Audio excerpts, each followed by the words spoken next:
आणि आता पाहणार आहोत मोठ्या राजकीय टॉप 9 बातम्या। धनंजय मुंडे आणि वाल्मिक कराडमुळे पंकजा मुंडेंचा पराभव झाला। टीव्ही 9 मराठीच्या मुलाखतीमध्ये सुरेश धस यांनी आरोप केला। तुम्ही मत दिली म्हणजे माझे मालक नाही झाला, मला सालगडी केलंय का? अजित पवारांचं वक्तव्य। तर अजित पवारांना कसलं फ्रस्ट्रेशन आलंय? खासदार संजय राऊतांचा सवाल। अजित पवारांनी मतदारांचा अपमान केला, अजित पवारांनी माफी मागावी। पवार गटाच्या जितेंद्र आव्हाड यांची मागणी। एकनाथ शिंदेंनी आमदार संजय गायकवाड यांचा राजीनामा घेतला पाहिजे। गायकवाड यांनी मतदारसंघाबाबत केलेलं वक्तव्य गंभीर, राऊतांची टीका। मतदार राजाच्या जीवावर आपण सत्तेवर येत असतो, मतदारांना असं संबोधणं चुकीचं आहे।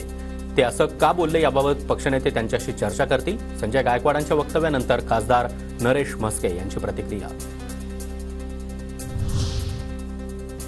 पालकमंत्री पदाचा कसलाही तिढा नाही, अजित पवार विदेशामध्ये होते त्यामुळे चर्चा झाली नाही, आता ते आले आहेत तर परत चर्चा सुरू होईल। चंद्रशेखर बावनकुळेंची पालकमंत्री पदासंदर्भात प्रतिक्रिया। चंद्रशेखर बावनकुळे नागपूरचे पालकमंत्री होणार हे जवळपास निश्चित। बावनकुळे यांच्या कार्यालयासाठी रवी भवन इथल्या 11 नंबरचा बंगला राखीव।